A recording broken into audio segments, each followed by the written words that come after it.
नमस्कार. आपला शेजारील देश बांगलादेश, ज्याला आपणच तयार करायला मदत केली, म्हणजे स्वतंत्र व्हायला मदत केली, त्या देशात आता बरंच काही काही घडतंय.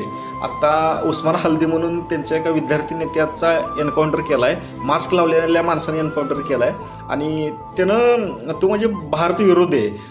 तो आपल्या 7 सिस्टरला म्हणजे ईशान्येकडील जी 7 राज्य आहेत ती त्यांना तोडून द ग्रेटर बांगलादेश बनवू असं त्याचं वाक्य आहे. म्हणजे भारताला तोडून मोठा बांगलादेश करायचा, भारताविरुद्ध त्याची वक्तव्य कायम असायची. अशी त्याची वक्तव्य असल्यामुळं त्याला मारलं गेलं आहे. कुणी मारलं गेलं माहीत नाही, पण तिथल्या लोकांचा असा समज आहे की भारतीयाने मारला आहे. आता हा समज खरा आहे असं मला पण वाटतंय, पण खरं पण ती काय करायला ती ह्या उन्मादात त्यांनी त्यांच्या देशातल्या भरपूर प्रॉपर्टी जाळवली. ती त्यांचीच न्यूज चॅनल जाळवली, ती त्यांच्या पत्रकारांना कोंडून हे करायला तिथल्या तर ती माजल्या.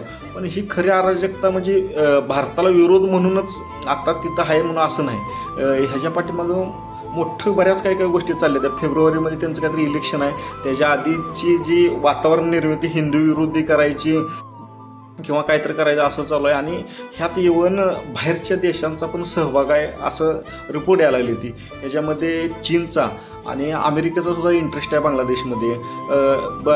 अमेरिकेचा इंटरेस्ट बांगलादेशमध्ये असा आहे की भारतावर आणि चीनवर कंट्रोल ठेवायला त्यांना स्वतःचा हक्काचं जागा पाहिजे.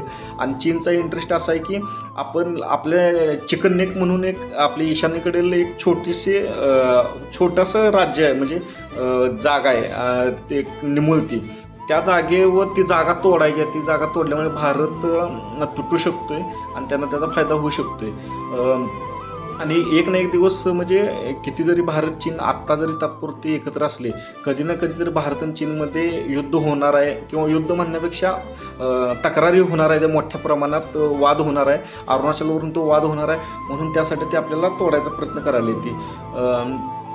आणि मला एक म्हणजे कौतुक वाटते, बऱ्याच भारताच्या दुश्मनांना असेच मास्कधारी उडवत आहेत. म्हणजे फ्रान्समध्ये, इवन ऑस्ट्रेलियामध्ये आणि बांगलादेशमध्ये पण आणि पाकिस्तानमध्ये तर धुळाच चालू आहे की भारताचे विरोधक असणाऱ्यांना मारलं जातं आहे. ह्याच्या पाठीमागं आपल्या देशातले रणनीतिकार असू शकतात असं मला वाटतं. मी काही पुष्टी करणार नाही ह्याची, कारण की ही पुष्टी ना मी करू शकतो आणि ज्यांना माहिती आहे ते पण स्पष्टपणे सांगू शकणार नाही ती. पण बांगलादेश इतका अस्वस्थ आहे, म्हणजे आपण लय बिंदास्त राहून पण चालणार आहे. म्हणजे आपण राहू याचं, पण जी आपली रणनीती बनवणार आहेत त्यांनी.